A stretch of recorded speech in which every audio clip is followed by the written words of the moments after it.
트럼프 대통령의 당선 그리고 유럽에서의 방위산업 예산의 증가 이런 것을 보면 미국의 전통 강자인 미국 방산의 안정성과 그 유럽의 성장성을 뽑아내는 이 프라이드 반, 양념 반, 5대5 네. 투자를 통해서 미국과 유럽의 방위산업 대표기업 10개 종목을 익스포저를 가져가기 위한 상품이 플러스 글로벌 방산 ETF다라는 거죠.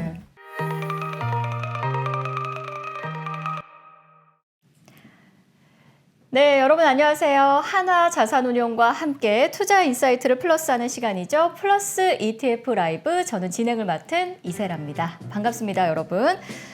오늘 제 곁에는요, 여의도 밀리터리맨이라는 닉네임을 가지고 계신 분이시죠. 최영진 한화자산운용 전략사업 부문장님 함께하고 계십니다. 안녕하세요, 전무님. 네, 안녕하십니까. 네, 반갑습니다. 여의도 밀리터리맨. 어떻게 생긴 닉네임이죠? 직접 만드신 건가요? 예, 뭐 제가 직접 만든 닉네임은 아니고요. 네. 언론사 인터뷰에서 우리 회사의 플러스 K방산 ETF 네. 좀 약진을 하다 보니까 제가 여기저기서 방산 관련한 인터뷰도 하고 또 방송도 출연하고 했는데 그래서 밀리터리맨, 네. 여의도 밀리터리맨 네. 이렇게 해서 줄여서 여밀맨 이렇게 좀 불러주셔가지고 네.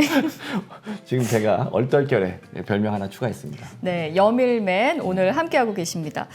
전무님, 제가 그 한 달 전에 여기서 방송을 네. 좀 하면서 그때 했던 멘트가 사상 최고가를 연중 계속 경신 중인 미국 시장 이런 멘트를 했었어요. 네. 근데 뭐 한 달이 지난 지금도 계속해서 경신 중이잖아요. 네. 그만큼 이 해외 시장이 뜨거운데 그 이유는 아무래도 트럼프 대통령의 당선 때문 아니겠어요?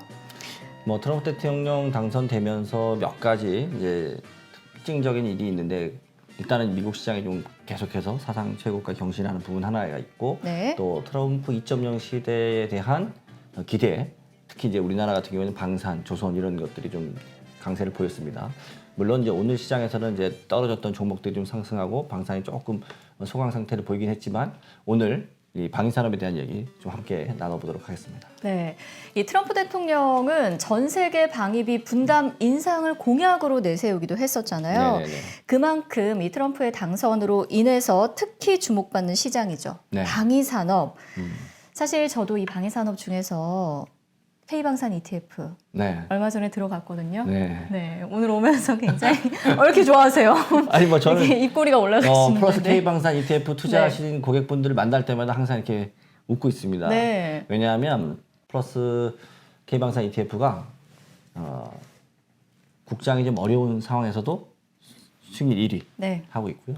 또 세계 주요국 ETF 중에서도 주식형 ETF에서는 이제 수익률 1위를 하고 있습니다. 그래서 아주 좋은 주가 흐름을 이어가고 있어서 너무나 좀 기분이 좋은 상황인데 K방산 ETF 뭐 짧게 왜 강세 보이고 있는지 좀 말씀드리면 네, 소개를 좀 해주시죠. 여러분들 잘 아시다시피 제가 늘 얘기했던 대로 독일에서 그러니까 동독과 서독 잘 모르시는 분들도 있긴 한데 독일이 통일이 89년에 됐어요. 네. 그리고 소련이 90년대 붕괴가 됐습니다. 그 이후로 유럽이 한 30여 년 동안 평화의 시대를 걸으면서 유럽에서의 어떤 방위산업 이런 것들이 많이 위축이 됐거든요. 네. 그 기회를 사실 러시아 우크라이나 전쟁 이후에 방위비도 증가되고 또 빠르게 재래식 무기 공급해야 되기 때문에 우리 K방산 ETF 좀 약진했지 않습니까?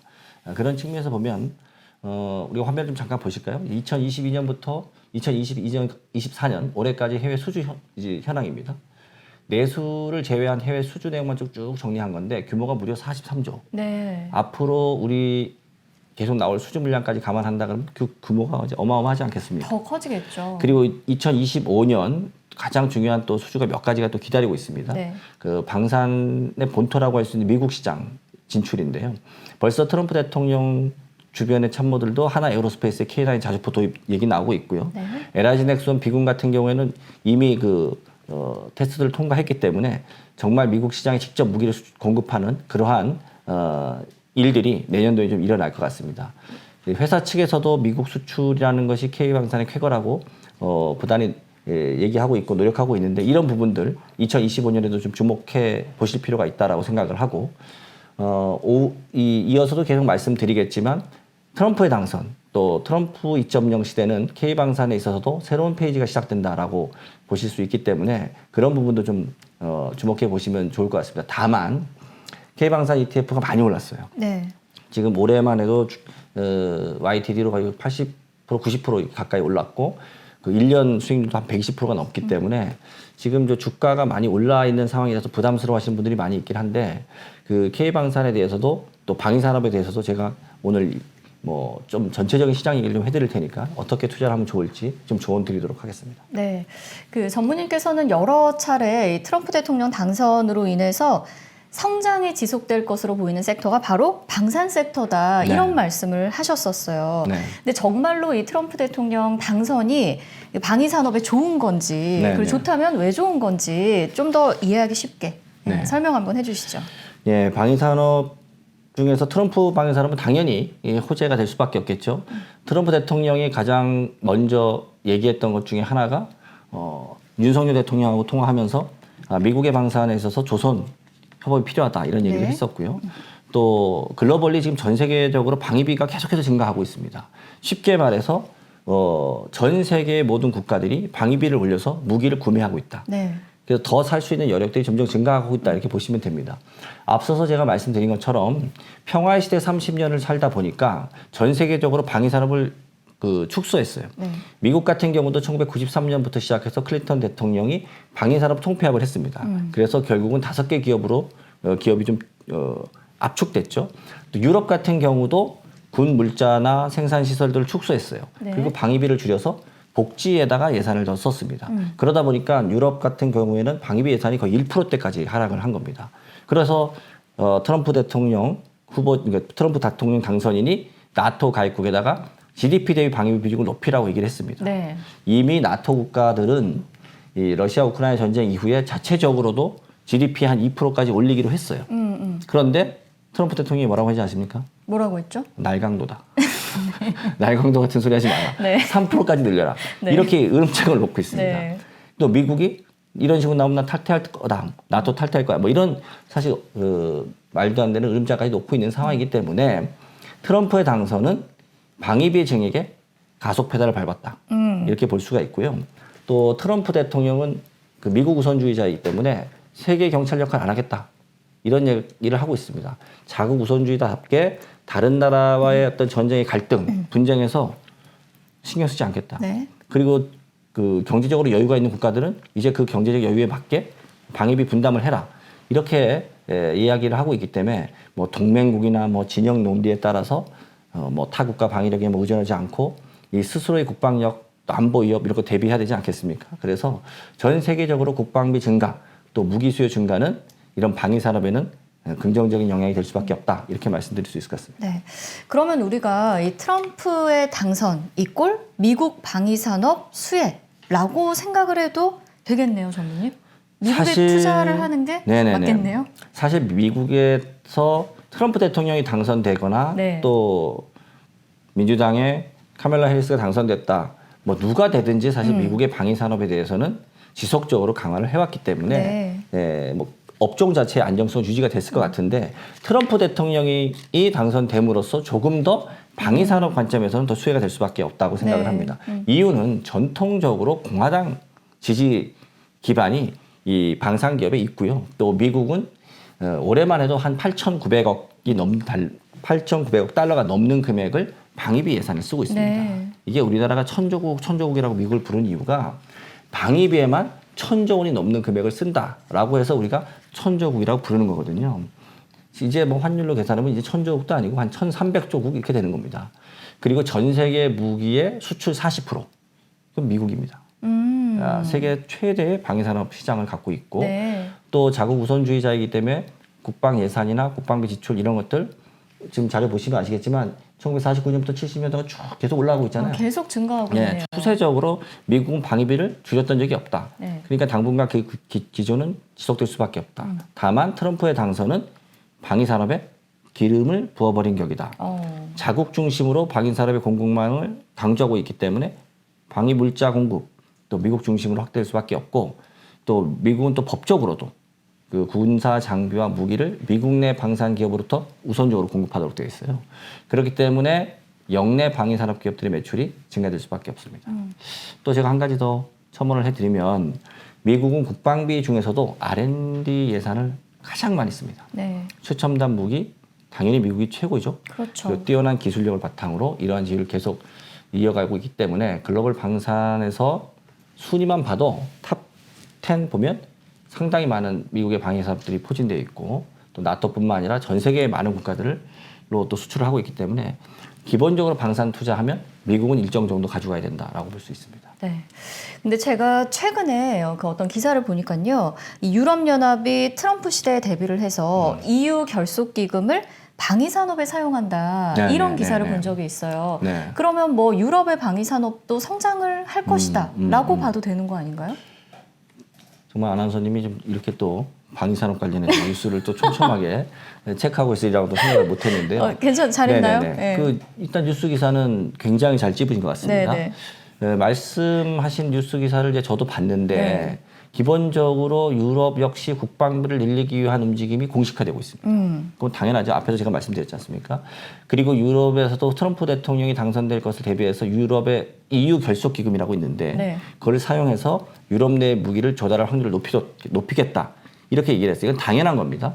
그리고 K방산의 약진 속에서 유럽 내에서도 어떤 결속의 움직임이 있었냐면 이제 유럽 영내에서 무기 구매를 우리 영내에서 해야 되는 거 아니야? 그래서 30년까지는 한 50%까지 또 35년까지는 한 60%까지 영내에서 매출을 늘리기로 했단 말이죠.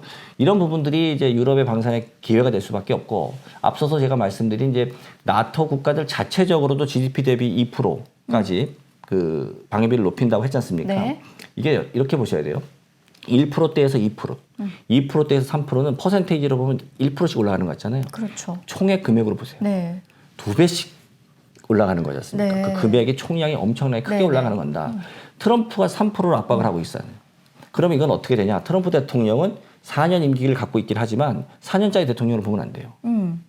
왜냐하면 이제 대통령이 연임할 수 없잖아요. 네. 그러면 대통령 되자마자 네. 1년 차, 2년 차, 3년 차에 일을 다 하려고 할 거 아닙니까? 네. 이번 선거 봤잖아요. 네. 마지막 해에는 거의 경선하고 나면 그 차기 대통령 후보 중심으로 나라가 움직이게 됩니다. 네네. 그리고 공화당이 상하원을 전부 다 장악했어요. 그리고 트럼프 대통령은 레이건 대통령 이후에 가장 강력한 대통령입니다. 그렇기 때문에 대통령이 됨과 동시에 그가 얘기했던 발언들이 무게감 있게 빠르게 속도감 있게 진행될 것이다. 그래서 트럼프가 얘기했던 GDP 3%이 압박은 현실화될 수밖에 없다라고 우리가 생각을 해야 되고 그렇기 때문에 나토 국가들이 2023년에도 방위비를 벌써 4.5% 증가시켰어요. 물론 아직까지도 이 금액을 가파르게 증가하고 있긴 하지만 GDP 대비 2% 수준에 올라오지 못한 나라들이 태반입니다. 네. 유럽에는 영국, 독일, 프랑스 이런 방산 3대 국가들이 있습니다. 이 나라들이 이미 GDP 대비해서 2%로 방위비를 증가시키겠다고 얘기를 했어요. 그리고 이제 우리가 이런 생각을 해야 됩니다. 러시아 우크라이나 전쟁이 언제 끝날 것이냐 이런 관점을 보셔야 되는데 전쟁을 하고 있는 이 순간에도 전쟁이 끝나는 그 상황이 와도 전쟁에 대한 공포, 전쟁에 대한 위협 이걸 지금 실감했지 않습니까? 그렇죠. 그러면 전쟁이 하고 있는 이 중간에 지금 무기를 제일 많이 사는 나라가 어딘지 아세요? 어디예요? 폴란드입니다. 폴란드. 우크라이나 옆에 바로 붙어 있고요. 네. 폴란드는 계속해서 독일, 소련 등의 지배를 받았던 나라지 네. 않습니까? 그렇기 때문에 폴란드가 올해 국방비를 GDP 대비 4.1% 썼어요. 내년에 4.7%까지 올립니다. 네. 전쟁이 났던 국가 인접국은 네. 무기 구매에 대해서 총량뿐만 아니라 금액을 늘릴 수밖에 없다. 네. 그리고 그 주변에 발트해 3국부터 시작해서 뭐 루마니아, 리투아니아, 뭐 라트비아, 뭐 에스토니아 같은 이런 발트해 국가들 있지 않습니까? 네. 크림반도 함락되고 나서 다음은 제가 볼 때 흑해 통로를 확보한 러시아는 발트해를 진출하려는 생각을 할 수 있기 때문에 이런 국가들에 대한 안보 위협은 훨씬 더 커질 수밖에 없다. 그래서 유럽은 방위 산업의 성장이 단순히 뭐 2, 3년 이렇게 가는 것이 아니라 전쟁이 끝나도 상당 기간 지속될 수밖에 없다. 이렇게 네. 보셔야 될 것 같습니다. 얘기를 듣다 보니까 유럽 방위 산업도 어쨌든 긍정적인 측면이 굉장히 많은 것 같은데요. 네. 유럽 방위 산업은 미국의 방위 산업보다는 조금 생소한 것들이 좀 있는 것 같아요. 네, 네, 이 유럽 방위 산업의 특징이라고 한다면 뭐가 있을까요? 일단은 성장성입니다. 성장성. 네, 제가 앞서 말씀드린 것처럼 평화의 시대 30년을 걸었기 때문에 30년 이후에 거기서 전쟁이 난 거예요. 러시아가 우크라이나를 침공한 겁니다. 지금 3년 가까이 전쟁이 되고 있어요. 네. 그러니까 전쟁 특수 비슷하게 방위 산업에 대한 예산이 증가되고 있고 무기 도입에 대해서 빠르게 도입을 하려고 하는 거죠. 네. 그래서 국가 예산을 줄여서 복지를 투자하던 시대가 끝났다는 겁니다. 러시아 우크라이나 전쟁, 이스라엘에서의 하마스, 그다음에 뭐 헤즈볼라, 그리고 뭐 지금 이란까지 지금 중동 상황 계속해서 발발되죠. 근데 이 상황에서 뭘 받느냐? 핵무기, 스텔스 무기 같은 걸로 전쟁하는 게 아니에요. 네. 재래식 무기가 필수적이다. 왜냐하면 실제 영토를 침투한다는 그렇죠. 걸 받자는 거예요. 네. 그래서 재래식 무기 생산하는 독일의 라인메탈 같은 회사가 있거든요. 네. 러시아 우크라이나 전쟁 이후에 거의 400%, 500% 올랐어요. 지금 제가 보니까 우크라이나 전쟁 이후에 한 555%, 와. 올해만 벌써 196%, 올해만 라인메탈 같은 게 485% 올랐고 올해만 지금 96% 올랐거든요. 네. 그러니까 이런 회사들을 보면 유럽과 미국의 주요 방위산업 기업들은 매출액 증강에서는 바로 라인메탈이 1위다. 그 외에도 사브, 탈레스, 또 BAE 시스템즈, 레오나르도 같은 그런 유럽 방산 회사들이 있어요. 그런 것들의 높은 성장성을 미국보다는 높은 성장성을 보이고 있다. 이런 것들을 확인할 수가 있고요. 우리가 또 우측 포도 좀 잠깐 보시면 연도별 매출 증가율이 이렇게 나오잖아요. 네. 그 미국과 유럽의 방위산업 매출 증가율을 보면 유럽이 더 높네요. 훨씬 네. 높죠. 2022년 8.4, 2023년 10.4, 2024년 오늘 예상이지만 17.7%. 바로 이게 뭐냐? 성장성. 바로 전쟁 전과 후 유럽이 미국의 방위산업보다는 훨씬 더 빠르게 성장하고 있다. 네. 이거를 좀 볼 수 있을 것 같습니다. 그 성장성이라는 측면에서만 본다면 유럽의 방위 산업이 어쨌든 미국의 방위 산업보다는 앞서고 있는 거다. 이렇게도 볼 수 있을 것 같은데 미국과 유럽의 방산 산업을 한번 비교 분석을 해주세요. 네, 제가 좀 보면서 설명을 드리도록 하겠습니다. 먼저 대표 기업의 경우에는 미국의 5대장인데요. 영화 아이언맨 보셨죠? 봤죠? 네, 거기 보면 이제 토니 스타크가 방산회사 CEO예요. 네. 그 회사의 모티브가 된 실제 기업이 우리가 잘 아는 록히드 마틴입니다. 록히드 마틴. 네. 그리고 최근에 이제 방산주의 시총 1위가 록히드 마틴인 줄 아는데 실제로 록히드 마틴이 아니고 네. RTX라는 회사가 또 있고요. 또 현존 유일해서 이제 스텔스기 쭉 그래서 B2 네. 만드는 게 롤스 그루만. 잘 모를 수도 있지만 이제 M1 에이브람스 전차라고 해서 이게 사실 약간 밀떡들은 다 아는데 제너럴 다이내믹스, 그다음에 우주항공, 또 이런 시스템 강자인 L3 헬스 테크놀로지라는 회사도 있습니다. 네. 이런 미국의 회사들이 그 시총 평균만 해도 한 135조 6천억에 더 올라가 있어요. 네. 그리고 유럽은 제가 국가대표 5대장이라고 하는데 일단 영국의 BAE 시스템즈, 그리고 독일 전차군단 하면 강자인 라인메탈, 그리고 프랑스 하면 16,000개가 넘는 특허랑 그 빅대 혁신기업에 선정된 탈레스, 또 헬리콥터랑 이제 전자전 이런 거에 강자인 이탈리아의 뭐 레오나르도, 이렇게 해서 5개 기업들이 있는데 아마 예고편을 보신 분도 있겠지만 이거 관련해서 각각의 기업에 대한 설명도 제가 하나자산운용 유튜브에 금색에 좀 올려놨으니까 네. 오늘은 좀 시간 관계상 각각의 기업에 대한 얘기는 말씀드리지 못하고 그건 방송 끝나고 한번 참고해 보시면 네. 좋을 것 같고요. 깨알 홍보인가요? 깨알 홍보입니다. 네. 이것만 보시지 마시고 그것도 좀 봐주시면 좋을 것 같고. 아, 금색이 저도 재밌게 보고 있습니다. 금색에는 제가 좀 심혈을 기울여서 쓰고 있으니까 네. 그 원고도 그렇고 내용도 그렇고 좀 관심 가져주시면 상식 차원에서도 좋을 것 같아서 좀 깨알 맞습니다. 홍보 잠깐 들어가고요. 네. 좀 계속 제가 이어서 말씀드려도 될까요? 그럼요. 네.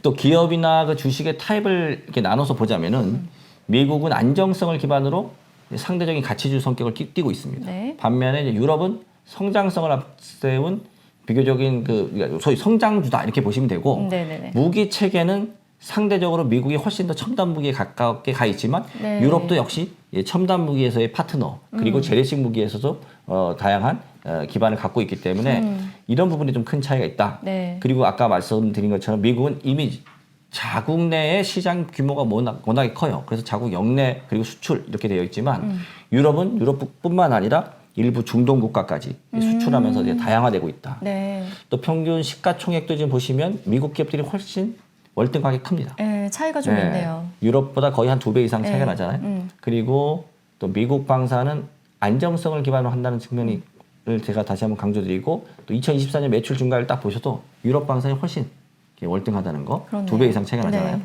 그만큼 이제 성장이 나오고 있어서 주가 탄력성도 높다. 다만 변동성도 높으니까 그런 부분을 좀 조심해야 되겠다 말씀드리고, 그래서 미국의 방산, 이 유럽의 방산, 이 두 가지 특성을 잘 보완할 수 있는 미국의 안정성과 유럽의 성장성을 하나로 묶는 ETF를 만든 것이 이번에 만든 플러스 글로벌 방산 ETF다. 이렇게 말씀드릴 수 있을 것 같습니다. 네. 저는 좀 이 이야기를 기다렸어요. 네네, 지난 종목. 11월 12일이죠. 그쵸. 예. 한화가 또 방산의 명가이잖아요. 글로벌 ETF 상장을 했습니다. 네. 저도 상장날 바로 들어갔죠. 상장날 들어가서 좀 빠졌는데. 예, 바로 들어갔는데요. 지금 오늘 굉장히 네네네. 지금 궁금한 것들이 굉장히 많았거든요. 네네네. 이것만 기다렸어요. 네. 미국과 유럽의 이 상위 산업에 투자할 수 있는 ETF, 이 상품에 대한 소개를 철저하게 좀 해줘 보세요. 저 이제 그날 들어갔는데 오늘 조금 빠져가지고. 예. 네, 일단 뭐 10,000원 상장을 했고 네. 이거 한 9,600원대니까 좀 빠졌어요. 네. 근데 걱정하지 마십시오. 제가 방산기업 투자에 대해서 앞서 말씀드린 것처럼 방위산업의 투자는 단기적으로 시세 차익을 내겠다라는 투자 관점으로 접근하지 마시고 네. 글로벌 메가 트렌드다라는 생각으로 조금씩 방위산업에 대한 익스포저를 내가 가져가야 되겠다라고 생각하고 투자를 하셔야 되는 네. 거예요. K방산 ETF가 올해 수익률이 높았지만 대한민국이 방위산업 시장에서 수출하는 비중은 2%대에서 지금 한 4%대로 조금밖에 성장을 못한 겁니다. 네. 아까 제가 미국이 전체 글로벌 시장 수출에서 40%라고 얘기했잖아요. 그러니까 아직도 미국의 전체 비중으로 따지면 한국의 방산 규모가 그렇게 크지 않다. 해외 수출 규모가. 네. 그러면 대부분은 미국 그리고 유럽의 전통 방산 강자들이 이 시장에서 상당한 네. 포지션을 갖고 있다는 거죠. 그렇기 때문에 트럼프 대통령의 당선 그리고 유럽에서의 방위산업 예산의 증가 이런 것을 보면 미국의 전통 강자인 미국 방산의 안정성과 미국의 유럽의 성장성을 뽑아내는 이 프라이드 반 양념 반 5대5 네. 투자를 통해서 미국과 유럽의 방위산업 대표기업 10개 종목을 익스포저를 가져가기 위한 상품이 플러스 글로벌 방산 ETF다라는 네. 거죠. 두 번째는 이제 저희가 이 종목을 쭉 고를 때 이렇게 골랐어요. 이게 핵심입니다. 100% 순수 방위산업 기업을 투자합니다. 그거는 뭐 어떤 의미죠? 글로벌리 이 방위산업, 우주항공, 항공산업 이게 막 혼재돼서 ETF가 구성된 게 많아요. 근데 저는 철저하게 방위산업의 매출액이 80% 이상인 기업들을 선별한 겁니다. 네. 그래서 미국에서도 쭉 순서를 놓고 유럽에서도 순서를 쭉 나서 그중에서도 매출액이 80% 이하인 종목들은 속아낸 거죠. 대표적인 종목이 이제 미국의 보잉 같은 회사예요. 보잉도 방위산업을 영위해요. 그런데 주요 매출은 민간 항공기를 만드는 회사라는 거죠. 그렇기 때문에 방산기업의 주가 흐름하고는 좀 다르게 움직인다는 거죠. 그래서 매출 비중이 80% 이상인 종목들로 미국과 유럽의 5대 종목을 선별했다. 이렇게 보시면 좋을 것 같습니다. 네네네. 이해가 좀 됩니다. 네. 근데 왜 그러면 이렇게 방위산업 매출 비중이 높은 기업들을 엄선하신 거예요? 특별한 뭐 이유가 있나요? 당연하죠. 수익률 차이입니다. 이 준비된 화면을 보시면은 그 방위산업 관련한 지수에서 그 매출이 80%가 높은 기업으로 제가 지수를 만들었다고 네. 얘기했지 않습니까? 지수를 쭉 보시면 구성 매출이 방위산업이 80% 이상인 그 기업으로 만든 지수가 가장 높은 수익률을 기록하고 있어요. 네네네. 장기 투자할수록 그 차이가 더 극명하게 벌어지고 있습니다. 지금은 평화의 시대에서 갈등과 분쟁의 시대 그리고 방위비가 증가될 수밖에 없고 자주국방할 수밖에 없기 때문에 오히려 방산에 대한 익스포저를 강하게 가져가려면 방위산업 매출이 높은 종목을 중심으로 포트폴리오를 구성해야 되겠다. 그리고 이러한 것에 동의하는 투자자들이 글로벌 방산 ETF에 투자하시면 좋겠다라는 거고요. 그 플러스 K방산 ETF를 운영을 해보니까 이 종목들이 이제 수주를 받지 않습니까? 네. 수주를 할 때마다 기업들이 좀 주가가 상승을 해요. 그래서 개별 종목 간의 주가 차이가 생기기 마련이기 때문에 미국이나 유럽 기업을 딱 나눠서도 10개 종목을 10%씩 이렇게 투자할 수 있도록 저희가 종목을 만들어 봤습니다. 네. 오늘 그 전문님 설명을 들으니까 저의 좀 놀란 가슴이 좀 진정이 되는 것 같아요. 제가 이 글로벌 방산 투자를 하면서 사실은 이렇게 굉장히 철저하게 이렇게 따지고 투자를 했다라기보다는 이 K 방산으로 제가 여러 번 입꼬리가 좀 올라갔기 때문에 오늘 그래서 약간 이런 게 좀 있는데 설명을 들으니까 더 좀 안정이 됩니다. 저는 굉장히 일희일비하는 투자자거든요. 저 같은 투자자가 가장 안 좋은 투자자예요. 철저하게 안 따져보고 들어갔다가 일희일비 잘하고 이런 그 스타일이어가지고. 지금 사실 그 상장 이후에 조금 주가가 밀렸기 때문에 일비하실 것 같은데 네. 조금씩 이거는 매달 조금씩 분산 투자하셔야 된다라는 생각을 하고 있어요. 우리가 S&P나 뭐 나스닥처럼 이렇게 지수를 사는 것이 아니라 이것은 어떻게 보면 하나의 테마를 사는 거지 않습니까? 방위산업이라는 테마가 앞으로도 지속할 수 있을까? 이걸 어떻게 여러분들이 더 보셔야 되냐면 단순히 수급에 의해서 상승하는 종목이 아니라 계속해서 탄탄하게 실적이 받쳐지는가를 보셔야 돼요. 네.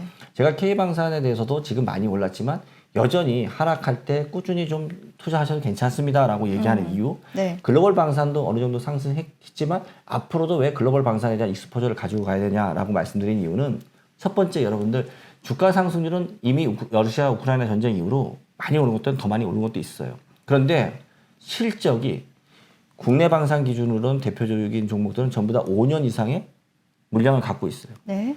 그리고 방위산업은 무기를 수출하잖아요. 그걸로 끝나는 게 아니에요. 프린터랑 똑같아요. 토너 네. 팔듯이 MRO라는 게 있어서 계속해서 30년 그 이상까지 계속해서 그 무기에 대한 소모품이라든가 업그레이드를 하면서 공급이 되기 때문에 그런 장기적인 수요까지 보면 훨씬 더 방위산업이라는 이 부분을 네. 조금 더 장기적인 관점에서 봐도 된다. 이렇게 말씀드릴 수 있습니다. 알겠습니다. 그러니까 진짜 방위 산업에 집중을 하는 핵심 글로벌 기업만 선별을 해서 담았다라는 게 이 글로벌 방산 ETF의 또 그 핵심인 것 같고요.